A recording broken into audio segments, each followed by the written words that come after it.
Hey guys, welcome back to FANGTOBER Throwback. I almost forgot about it this week, to be honest. Today's video is going to be a little more chill. It's going to be less editing because we are going to be taking a look at an economy doll from G1. This is Toralei, and she came out for the coffin bean line. I was gifted this doll a few years ago from my friend Chloe in a Secret Santa exchange, and I really want to open her. I do have a bunch of the coffin bean dolls, but I don't have them on display for some reason. I even have the playset, so maybe this will give me the motivation to put that back out on display.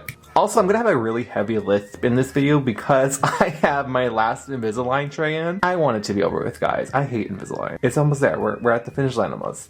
Toralei. So these were called economy dolls slash budget dolls slash slim box dolls because they are just that. They don't have any deluxeness to them. They don't have a doll stand, they don't have a really extravagant outfit, or they don't have a diary. But they were just as good as a deluxe doll sometimes. Now I will say some of the economy lines were questionable. I'm looking at you, Geek Shriek. But this one was actually really good and I actually love all the dolls from it. I would love to get the Venus, the Rebecca, and Abby eventually. I do have Twyla. I was able to get her in a lot this year, but she's missing a shoe, so I had to figure that out. So I'm happy to have this Toralei, and I'm happy to be opening her finally. Her box does have some wear, so I don't care about opening the doll, to be honest. Also, it seems like the lipstick might have smudged the front window. I'm not sure if you can see it, but it kind of blocks her eye a little bit. But this box is super nostalgic to me as well because this doll came out in 2014, and this was the kind of economy doll box of that year, notice. And I miss this box. Oh my god, this is so sentimental to me. Oh, but I'm really excited to get this Toralei out of the box. So let's do a little quick overview of her, and then we could do that. Anyways, I moved this to the floor because I have this little vampire lip rug, and I thought this would be really cute as a backdrop for this video. I could have done this for Draculaura and a whole lot more sense, but we're gonna use it today because I am in the mood to sit on the floor. The floor is where the best ideas come from. So as I mentioned, the box is a little beat up, and for a doll that's 11 years old, it's not in the worst shape. I've seen worse, but that's why I am okay with opening the doll. I think that it won't kill anybody, and if this does hurt your soul, I'm sorry. This is my doll, and I'm opening it. When I was younger, I would cut out all these little pieces on the box, and I don't know why, but I kept them, and I think it was because I was a hoarder. Now I throw out every box, and I actually have thrown out the boxes from the first two dolls we've opened. Oops. So yeah, because what am I gonna do with an empty box that's kind of damaged? Like, you know what I'm saying? But younger me used to use those as backdrops or as props in the background for my stop motions, but collector me doesn't need that. So yeah, there's Toralei's little box art down there, and it says that she's from the coffin bean line. And here was everyone in the first part of the wave. There was a Frankie, Abby, and Toralei. I do own Frankie. Again, don't own Abby, but I really do want to get her eventually. And on the bottom of the box, it says the perfect place to haunt out with your beast friends while catching up on all the comings and groanings at Monster High. But yeah, I think we've looked at the box pretty much as we can. It's a budget doll box. There's not much going on with it. I do like how her card is actually decorated to look like the coffin bean though, so that is super cute. It's been 11 years. Let's free Toralei and see what she was giving. So just like the other dolls, this is not going to be an ASMR portion of the video. We're just going to talk because this whole series is about, you know, catching up on the old days of Monster High. And I would love to do this again next year because it was really fun opening some older Monster High dolls. I'm not sure who I could do next year. I don't really have too many other Monster High dolls in the box that I can be opening. This box is kind of hard to open. Ooh. Wow, I did not know that the back of the card was glossy like this. Like, wow, that's really, really shiny. But anyways, let's get opening her. I'm gonna try to just take her out without cutting today. I have scissors on hand in case, but I don't want any of these little tags all over my carpet. So, especially because I just vacuumed. So let's see if I can do it without having any of them come out. But yeah, I always loved Toralei when she had longer hair. Like, don't get me wrong, I like her with her bob and everything like that, but there's just something about Toralei and long hair that looks just so good. All the tags, by the way, have yellowed, which is so nasty. I'm not sure how that happened, but it did, so I guess it's a good thing we're opening this doll. I would love to know in the comments down below which one of the dolls have I opened so far that you enjoyed the most. This looks so bad.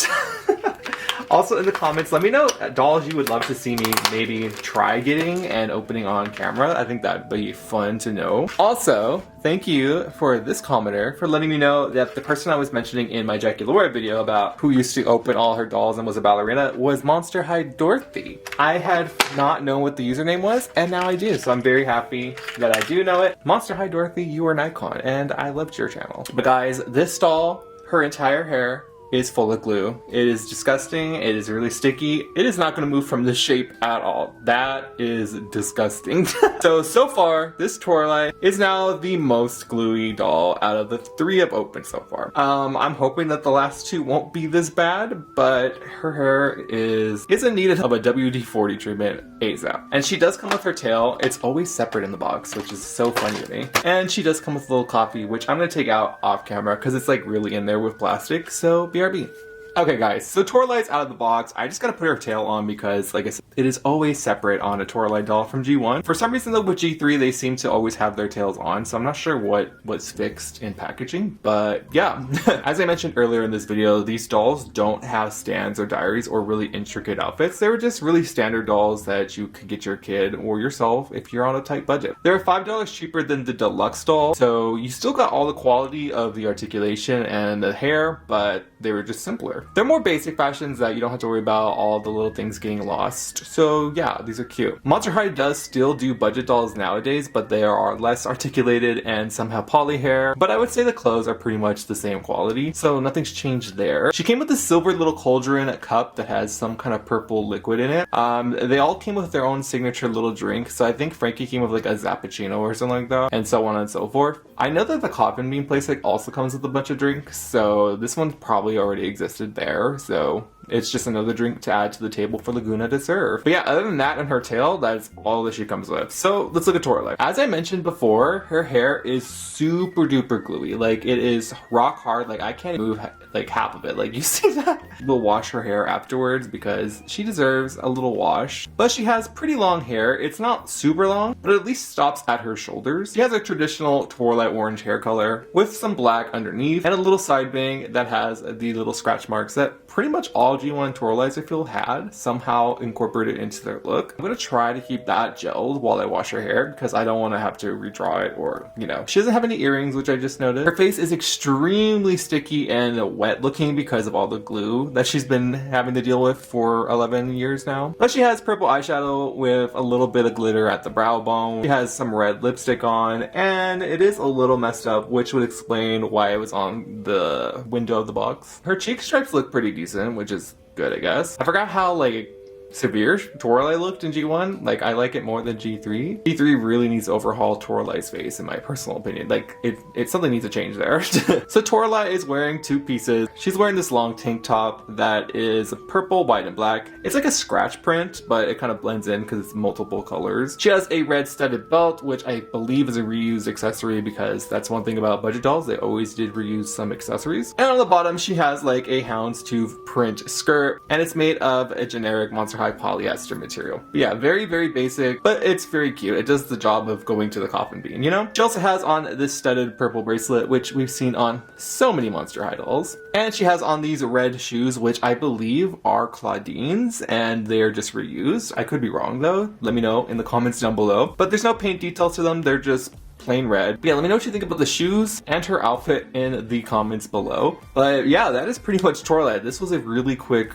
FANGTOBER throwback. I guess I can show you the articulation because what else is there to talk about? Monster High dolls can move at their neck, their shoulders, their elbows, their wrists, they can sit, and their knees bend. And for Toralei, she does have her tail, so it does go back and forth. But yeah, guys, that is pretty much Toralei and today's episode of FANGTOBER Throwback. Thank you so much for enjoying my hair videos, by the way, that I've been posting more frequently. I am enjoying doing them again, so thank you for loving them just as much as I've been loving them. And also thank you for loving this series. If you do love this series, make sure to leave a big like. It helps the algorithm really push it out, you know? What was your favorite Monster High budget doll? What was your favorite budget line that Monster High ever created? Would love to know that in the comment section below. It's probably going to be the question of the video, to be honest with you. If you aren't subscribed already, you should. You can become a cornflake today. And if you are subscribed, make sure to hit the bell notification button so you get notified every time I post a video, which has been very frequently lately because I'm back in my active era.